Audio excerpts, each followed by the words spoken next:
All right, everyone. Welcome back to English in Comfort. I'm Sarah. And I'm Tom. Today, we're diving into another super practical episode, common English phrases for daily life. You might wonder, why do we have to focus on phrases? Why are they so important? Well, learning whole phrases instead of just single words helps you speak more naturally, understand context, and sound like a native speaker almost effortlessly. That's right. Phrases are really useful for real conversations. They stick in your memory and make chatting with friends, ordering coffee, or even navigating a new city way smoother. And for anyone new here, this is English in Comfort, the place where you can learn English while you relax, lie down, or even while you sleep. No pressure, no stress, just natural English and interesting topics. So get comfortable, grab your tea, and let's explore these daily English phrases together. Okay, let's start with the first phrase. How's it going? You've probably heard this a lot, right? But what does it really mean and how do you respond? It's super common. It's like a casual way to ask, how are you? But less formal. You'd use it with friends, family, or even coworkers you're comfortable with. So imagine you're walking down the hallway at work and you see a coworker. You could say, hey, how's it going? It's just a friendly way to check in. And if someone asks you that, you could say something like, it's going well, thanks. Or, pretty good, just a bit busy. It really depends on the situation. Let's try it, Tom. How's it going? Not bad, just thinking about lunch. You? Same. I'm starving. Let's head to the next phrase. I'm just chilling. I love this one. It means you're relaxing, taking it easy. Maybe you're watching a movie, reading a book, or just enjoying some quiet time. So if someone asks what you're doing on a Sunday afternoon, you could say, I'm just chilling at home. It's a simple way to say you're not doing anything too busy or stressful. Yeah, it's like the opposite of I'm running around like crazy. Just chilling. Example. Hey, Sarah, what are you up to this weekend? Not much, just chilling. Maybe watch a movie or read. You? Same. Probably binge watching something. All right, next phrase is grab a bite. This one's great for when you're hungry but don't have time for a full meal. Like if you're at work and it's lunchtime but you only have 20 minutes. Yeah, you could say to a coworker, hey, want to grab a bite at the cafe downstairs? Or if you're out running errands and need a quick snack, you might say, I'm going to grab a bite before I head home. Example. Hey, Tom, I'm starving. Want to grab a bite? Sure, but not pizza again. Fine, fine. Salad it is. Let's move on to the next phrase. Call it a day. This phrase is great for when you're ready to stop working or finish an activity. Like if you've been working on a project for hours and you're tired, you might say, I think I'm going to call it a day. It doesn't have to be just for work, though. If you've been cleaning your house all afternoon and you're exhausted, you could say, I'm calling it a day. It's a way to say you're done for now. Hey, Sarah, it's 5 p.m. Should we call it a day? Yeah, let's. I'm wiped. But before we do, let's talk about the next phrase. Take a break. It means to pause what you're doing and rest for a bit. Like if you've been studying for hours, you might say, I need to take a break. Or if you're at work and feeling overwhelmed, you could tell a coworker, I'm going to take a quick break. Example, hey Sarah, I've been editing this video for 3 hours straight. Mind if I take a break? Go ahead, just don't take 3 hours. Deal. Now, next phrase, run errands.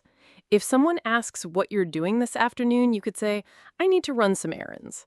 This one's all about completing small tasks or chores, usually outside the house, like going to the bank, picking up dry cleaning, or buying groceries. It's a way to say you've got a bunch of little things to do. Hey Sarah, what are you up to this weekend? Not much, just running errands. Gotta hit the grocery store and the post office. You? All right, let's keep going. Next up, keep in touch. It means staying connected with someone even if you don't see them often. Like when you're saying goodbye to a friend or coworker, you might say, let's keep in touch. It's a way to say you want to stay in contact. It's especially common when someone's moving away or changing jobs, like It's been great working with you. Let's keep in touch. Hey, Sarah, I'm moving to another city next week. Oh no, well, let's keep in touch, okay? Definitely, I'll send you postcards. Sounds good. Now let's talk about in a hurry. It's for when you're rushing or don't have much time. Like, if you're late for work and someone stops you to chat, you might say, "Sorry, I'm in a hurry." Or if you're running to catch a train, you could say, "I'm in a hurry. Can we talk later?" It's a polite way to say you're busy. Example. Hey, Sarah, can you help me with this real quick? "Sorry, I'm in a hurry. Gotta catch my bus." Fair enough. Now, next phrase, pick up. This one has a couple of meanings, but the most common is to collect something or someone. Like, I need to pick up some groceries, or I'm going to pick up my friend from the airport. It's super practical. Like, if you're at the store, you might say, "I'm just here to pick up a few things." Example. Hey, Sarah, can you pick up some milk on your way home? Sure, but only if you promise not to drink it all in one day. Deal. Let's keep going. Next up, just in case. This one's all about being prepared for something that might happen, even if it's not certain. Like, if it looks like it might rain, you might say, "I'm going to bring an umbrella just in case." It's like having a backup plan. It's a really practical phrase. For example, if you're going on a trip and you're not sure if you'll need a sweater, you could say, "I'll pack one just in case." Example. Hey, Sarah, should I bring snacks to the meeting? Yeah, just in case it runs long. You know how those meetings can be. Good call. Now let's talk about get things done. It's a great way to say you're focused and determined, like, "I'm going to stay late at the office to get things done." This one's all about being productive and accomplishing your tasks. Like, if you have a lot of work to do, you might say, "I need to get things done today." Example. Hey, Sarah, what's your plan for the weekend? "I've got a ton of errands and work to catch up on. Gotta get things done." Sounds like a fun weekend. Oh, it'll be a blast. Next is catch up. This has a couple of meanings. The first is about reconnecting with someone. Like if you haven't seen a friend in a while, you might say, "We should catch up soon." A way to say you want to hear what's been going on in their life, like, "Let's grab coffee and catch up." Example. Hey, Sarah, we haven't talked in ages. We should catch up soon. Definitely. How about next week? Sounds good. The other meaning of catch up is about getting back on track with something you've fallen behind on. Like if you've been sick and missed a lot of work, you might say, "I need to catch up on my emails." Or if you've been too busy to watch your favorite show, you could say, "I need to catch up on the latest episodes." Example. Hey, Sarah, have you caught up on that new series yet? Not yet. Too busy getting things done. Priorities, Tom, priorities. Now we have out of order. This one's pretty straightforward. It means something isn't working or is broken. Like if you're at a cafe and the coffee machine isn't working, there might be a sign that says out of order. It's a way to say something's unavailable or broken. It's not just for machines, though. If a service or system isn't working, you could say the elevator's out of order or the website's out of order. Example. Hey, Sarah, the printer's out of order again. Of course it is. Why wouldn't it be? Now, let's talk about on the go, meaning being busy and constantly moving. Like, if you're always running from one place to another, you might say, "I'm always on the go." A great way to describe a fast-paced lifestyle. Like, "I've been on the go all week, meetings, errands, you name it." Example. Hey, Sarah, how's your week been? Crazy. I've been on the go nonstop, barely had time to eat. Sounds like you need to settle down. Which brings us to our next phrase. Make the most of it. It means taking full advantage of a situation or opportunity. Like, if you're on vacation, you might say, "I'm going to make the most of my time here." It's a way to say you're determined to enjoy or appreciate something fully. Like, "I'm going to make the most of this weekend and relax." Example. Hey, Sarah, the weather's nice today. Let's make the most of it and go for a walk. Good idea. I could use some fresh air. Now, settle down. This one has a couple of meanings. The first is about calming down after being upset or excited. Like if someone's really agitated, you might say, "Settle down, it's okay." It's a way to tell someone to relax, like, "Settle down, it's just a game." Hey, Sarah, you're getting way too into this movie. It's a good movie. But fine, I'll settle down. The other meaning of settle down is about establishing a stable, permanent lifestyle. Like if someone's been traveling a lot and decides to stay in one place, they might say, I'm ready to settle down. To say you want stability, like after years of moving around, I'm ready to settle down and start a family. Hey, Sarah, do you think you'll ever settle down? Maybe one day, but for now, I'm enjoying being on the go. All right, let's keep going. Next up, hang out. This one's all about spending time casually with someone. No big plans, just relaxing together. Like, if you're meeting a friend, you might say, want to hang out this weekend? It's a way to suggest doing something low-key, like watching a movie or grabbing coffee. Example. Hey, Sarah, what are you doing later? Not much, just hanging out with some friends. You? Probably just hanging out at home. Now let's talk about hit the road. This one's for when you're leaving or starting a journey. Like if you're about to start a road trip, you might say, let's hit the road. It's a way to say, let's get going. Or if you're leaving a party, you could say, it's getting late, time to hit the road. It's casual but clear. Example. Hey, Sarah, the meeting's over. Should we hit the road? Yeah, let's. I've had enough of this place. Same. Now, break the ice. It's about starting a conversation, especially in a situation where people might feel awkward or shy, like at a networking event or a party. Like if you're at a conference and want to talk to someone, you might say, I'll break the ice by asking about their job. Example. Hey, Sarah, how do you usually break the ice? I just ask people about their pets. Everyone loves talking about their pets. Good strategy. Get the ball rolling, starting something like a project or a discussion. Like, let's get the ball rolling on this new assignment. It's a way to say, let's start this thing and keep it moving. Like, we need to get the ball rolling on planning the event. Example. Hey, Sarah, we've been talking about this podcast for hours. Should we get the ball rolling and actually record it? Good idea. Let's do it. What's up? You've definitely heard this one before, right? Hey, what's up? It's one of those phrases people throw around all the time. It's basically a casual way to ask, what's happening? Or how are you? But way less formal. You'd use it with friends or people you're comfortable with, or even someone you're just being friendly with. Like if you're walking into a cafe and see someone you know, you might say, hey, what's up? And if someone asks you that, you could say something like, not much, just hanging out. Or, hey, what's up with you? Let's try it with an example, Tom. Not much. Just thinking about what to have for dinner. You? Same. I'm craving something spicy. Oh, now I'm hungry. Huh. All right, moving on to the next phrase. Long time no see. This is one of those phrases that's perfect for when you haven't seen someone in a while. Like if you bump into an old friend at the park, or run into a coworker after a long break. It's a quick way to say, hey, it's been a while. And they might respond with something like, I know, right? What have you been up to? It's a nice way to reconnect without it feeling forced. Example. Hey, Sarah, long time no see. Oh, hey, Tom. I know, right? It's been forever. How's everything? Not bad, just busy with work. You? Same here. We should catch up properly soon. Definitely. Next phrase, I'm beat. This one's great for when you're really tired. I'm beat. I use this all the time. Like after a long day at work or running around doing errands, it's a quick way to say you're exhausted. It's super common. So if someone asks how you're doing, you could say, I'm beat. I just finished a big project. Or if you're out with friends and they ask if you want to stay out longer, you could say, nah, I'm beat. I'm heading home. Let's try with an example, Tom. How are you feeling after that workout?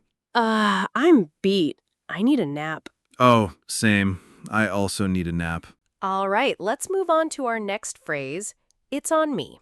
This is used when you want to treat someone. It's like saying, I'll pay for this. You might use it when you're out with friends or coworkers and want to cover the bill. For example, if you're at a cafe with a friend and you want to pay for their coffee, you could say, don't worry, it's on me. Let's try it with an example. Okay, Sarah, let's grab lunch. Sounds good. Where do you want to go? How about that new sandwich place? Sure, and don't worry about paying. It's on me. Really? Thanks. No problem. Next up, let's play it by ear. This one's good for when you're not sure about plans and want to stay flexible.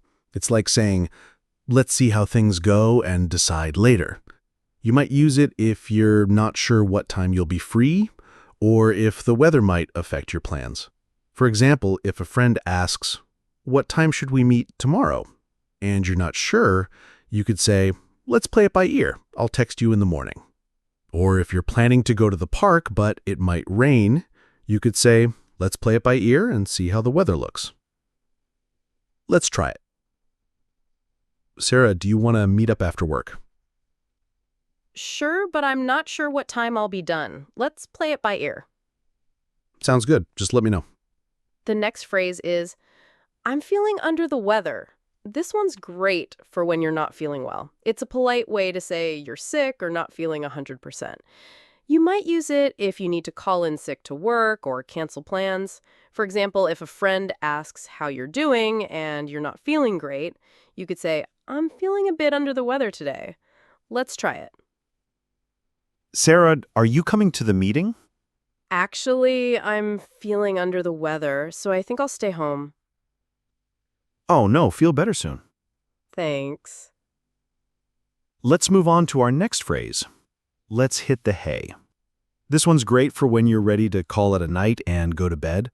For example, if you're out with friends and it's getting late, you could say, all right, I'm exhausted. Let's hit the hay. It's a casual way to say, let's go to sleep. You might use it after a long day or when you're just feeling tired. Or if you're at home and ready to sleep, you might say, it's been a long day, let's hit the hay. Next up, it's not a big deal. This one's great for when something isn't as important or serious as it might seem. Yeah, it's like saying, don't worry about it, or it's not a problem. You might use it to reassure someone or downplay a situation. For example, if someone apologizes for being a few minutes late, you could say, it's not a big deal. Don't worry about it. Let's try it, Tom. I'm so sorry. I forgot to bring the book. It's not a big deal. You can bring it tomorrow. Our next phrase is, I'm just pulling your leg. This one's fun because it's all about joking around. It's like saying, I'm just kidding or I'm teasing you. You might use it when you're joking with someone and want to make sure they know you're not serious. For example, if you tell a friend something outrageous and they look shocked, you could say, relax, I'm just pulling your leg. Let's try it. Sarah, did you hear they're giving everyone a month off work? What? Really? Just kidding. I'm just pulling your leg. Oh, you got me. Gotcha. Next up, let's get down to business. This one's great for when it's time to focus and get serious. It's like saying, let's start working, or let's focus on the task at hand. You might use it at work, in a meeting, or even when you're studying with friends. Let's try it. Sarah, we've been chatting for a while. Should we start the project? You're right. Let's get down to business. We only have an hour left. Let's move on to our next phrase. I'm in the same boat. This phrase is great for when you're in the same situation as someone else. Yeah, it's like saying, I'm dealing with the same thing. You might use it to show empathy or solidarity. For example, if a friend says, I'm so stressed about this deadline, and you're also stressed about a deadline, you could say, I'm in the same boat. It's been a crazy week. Example. Sarah, I'm so behind on this project. I'm in the same boat. I've been working on mine all day and still have so much to do. Deadlines are the worst. Agreed. Next up, it's up to you. This is for when you want to let someone else make the decision. It's like saying, you choose, or it's your call. You might use it when you're okay with whatever someone decides. Let's try it. Sarah, should we get pizza or sandwiches? It's up to you. I'm good with either. Let's go for pizza then. Okay, next phrase is I'm swamped. This one's great for when you're really busy or overwhelmed. It's like saying, I have way too much to do. You might use it at work, school, or even at home if you've got a lot going on. For example, if someone asks if you can help them with something and you're already overloaded, you could say, "Sorry, I'm swamped right now. Maybe later. Let's try it." Sarah, can you help me with this report? "Sorry, I'm swamped. I've got 3 deadlines due today." No worries, I'll ask someone else. Okay, last phrase, let's wrap it up. This is for when it's time to finish something. For example, if you're in a meeting and it's time to wrap things up, you could say, "All right, let's wrap it up. We'll continue next week." Throw someone under the bus. You've probably heard this in movies or at work. It means blaming someone else to save yourself. For example, imagine you're working on a group project and your teammate messes up, but they tell the teacher you didn't do your part. That's throwing you under the bus. Like when my friend forgot to book tickets and told everyone I messed it up. Total bus throwing. Let's try a quick example, Tom. Did you finish the report? No, but Tom didn't send me the data. Throwing me under the bus already? Harsh. So, next phrase, spill the beans. This has nothing to do with actual beans. It means revealing a secret. Like if your friend accidentally tells you about a surprise party, or if your coworker whispers the boss is quitting and you shout, "What?" Now everyone knows you spilled the beans. So if someone says, "Don't spill the beans," they mean keep it a secret. Let's practice. Sarah, guess what? I heard Sarah is... Wait, stop. Are you about to spill the beans? I'm joking! All right, let's head to our next phrase. Hit the nail on the head. And no, we don't mean hitting for real. It means someone is exactly right. If your friend says you're stressed because you're working too much, and you're like, "Yes, you hit the nail on the head." Or my roommate once said, "You hate mornings because you stay up gaming." I said, "He hit the nail on the head. He's annoying." But he wasn't wrong. Yes, he wasn't wrong. Let's try with an example, Sarah. Why do you think learners struggle with advanced phrases? Maybe because textbooks don't teach them. Hit the nail on the head. Moving on to our next phrase, it's a piece of cake. This one's fun because it's not about actual cake. Well, unless you're baking, I guess that sounds a little weird when you think about it, but it basically means something is really easy. Like if someone asks you, "How was the test?" and you found it super simple, you could say, "Oh, it was a piece of cake." Let's try it, Tom. Okay, Sarah, how was that presentation you were working on? "Oh, it was a piece of cake. I practiced so much that it felt effortless." Nice. Wish I could say the same about my last meeting. "Oh no, what happened?" Let's just say it wasn't a piece of cake. Fair enough. Okay, next phrase, next up. Let's call it a night. It means you're done for the day and ready to stop whatever you're doing, usually to go to bed or relax. It's similar to let's call it a day, but specifically for the evening. Like if you're out with friends and it's getting late, you might say, "All right, let's call it a night." Or if you're working late and finally decide to stop, you could say, "I'm exhausted. Let's call it a night." Let's try it, Tom. It's almost midnight. Should we keep working on this project? Let's call it a night.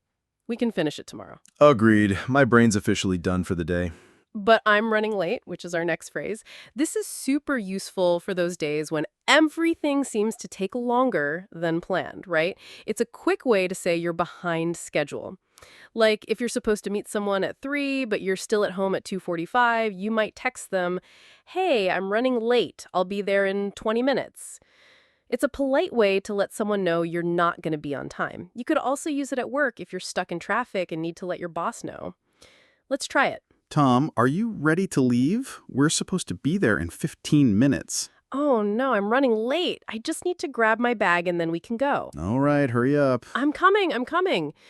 Now to our next phrase, hold on a second. This phrase is super handy when you need someone to wait for a moment. It's like saying, "Give me a minute," but even quicker. You might use it if you're on the phone and need to text something, or if someone's talking to you and you need to finish what you're doing first. Or if you're on the phone with a friend and they ask you a question you need to think about, you might say, "Hold on a second, let me check." Let's try it, Tom. Can you help me with this report?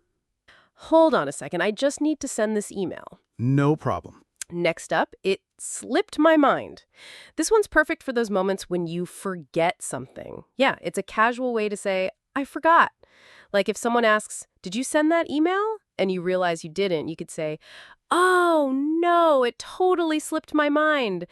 It's a little softer than just saying I forgot, so it's great for situations where you don't want to sound too careless. For example, if a friend reminds you about plans you made and you realize you forgot, you could say, oh, it slipped my mind. What time are we meeting again? Let's try it, Tom. Sarah, did you remember to bring the notes for the meeting? Oh no, it slipped my mind. I'll go grab them real quick. Hurry, the meeting starts in 5 minutes. All right. Next, we have I'm all ears. This is great for when you're ready to listen to someone. For example, if a friend says, I need to talk to you about something, you could say, sure, I'm all ears. It's like saying I'm listening, but with a little more enthusiasm. Let's try it. Sarah, I have an idea for the next video. Oh, I'm all ears. What is it? What if we do a video on English phrases for traveling? That's a great idea. Let's plan it out. Perfect. Next up, think outside the box. This means being creative or doing something differently.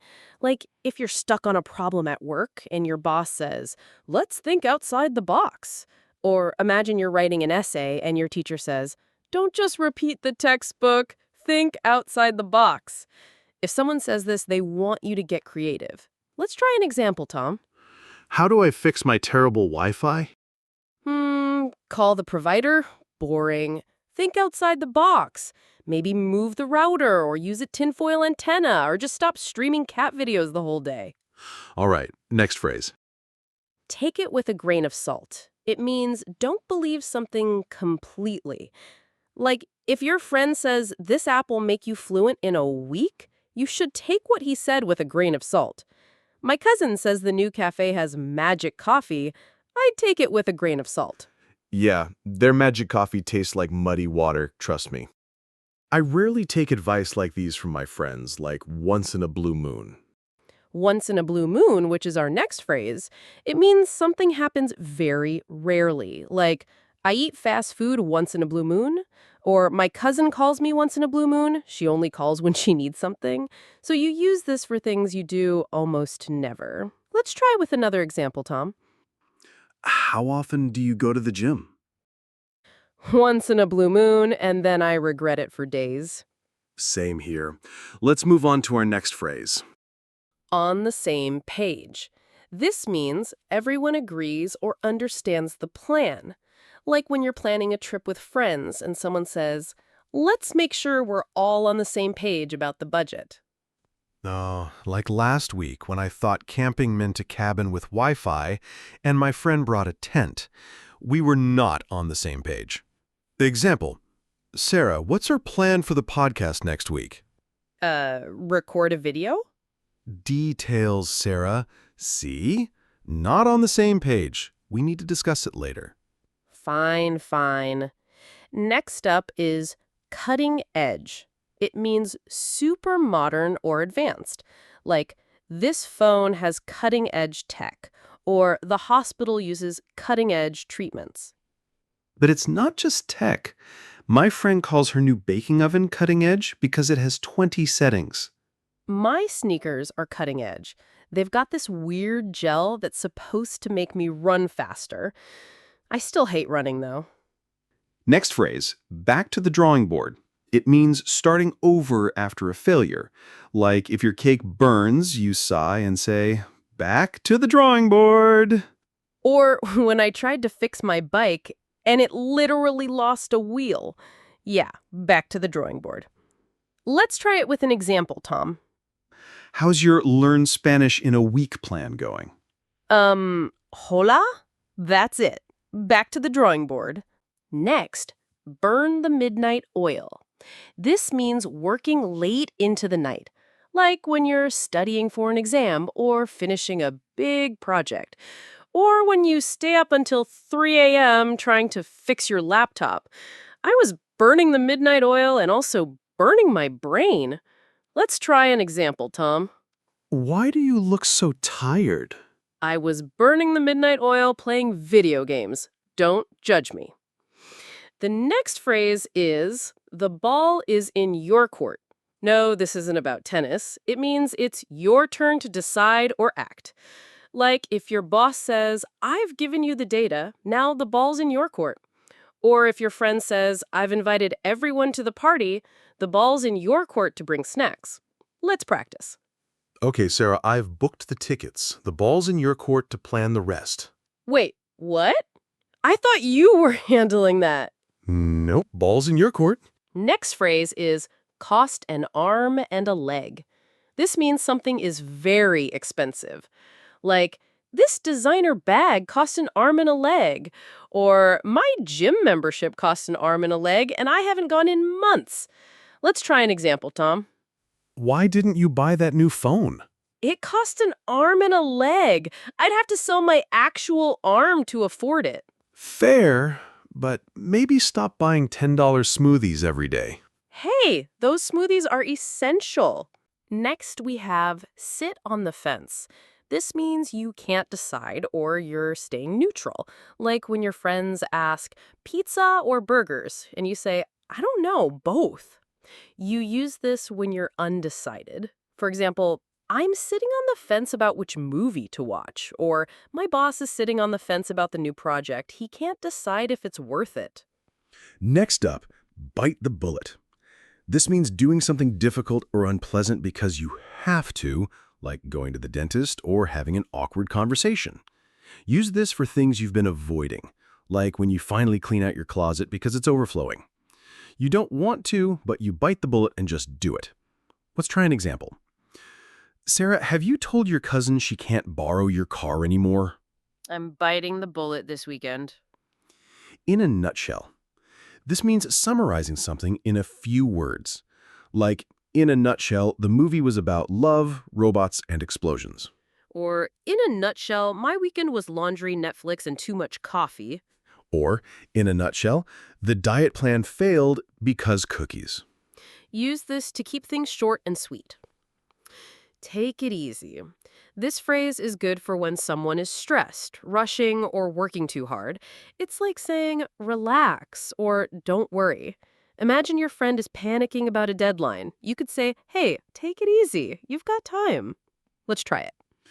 Okay, I'm so stressed about my presentation tomorrow. Take it easy, Tom. You've practiced so much. You'll do great. Oh, thanks. That actually helps. All right, next phrase is that's a win-win. Use this when everyone gets something good. Like if you and a friend agree to share dessert, you both get to try 2 flavors. Or at work, if we finish early, we can leave early. Win-win. Let's practice. Sarah, if I cook dinner tonight, can you clean the kitchen? That's a win-win. I hate cooking and you hate cleaning. Let's head to our third phrase. You're spot on. This means you're exactly right. It's a fun, natural way to agree with someone. For example, Tom, I can guess your favorite Disney movie correctly. It is The Lion King. You're spot on. How did you know? Let's try with another example, Tom. Guess how many coffees I drank today. 3? You're spot on. Next up we have It's Not My Cup of Tea. This is a polite way to say you don't like something. Imagine you're offered food, a book, or an activity you're not into. No need to be rude. You could just say, it's not my cup of tea. Let's try it. Sarah, did you see that new horror movie? Horror movies aren't really my cup of tea. You know I prefer comedies. All right, next phrase. That's the last straw. This phrase is for when you've had enough, when something small finally makes you lose patience, like your internet crashes again after a terrible day. For example, at work, first the printer broke, then the meeting was canceled. Now my computer froze. That's the last straw. Imagine I was late and was waiting in line forever for my coffee and someone cuts in front. Seriously, that's the last straw. I would just leave. Next, let's shake on it. This is how you informally agree to something, like splitting chores. You cook, I'll clean. Let's shake on it. Let's practice. I'll help you move Saturday if you help me fix my bike Sunday. Deal? Let's shake on it. Next common phrase is it's up in the air. Use this when plans are uncertain or not finalized yet, like weekend plans or project deadlines. For example, will the meeting happen Friday? It's still up in the air.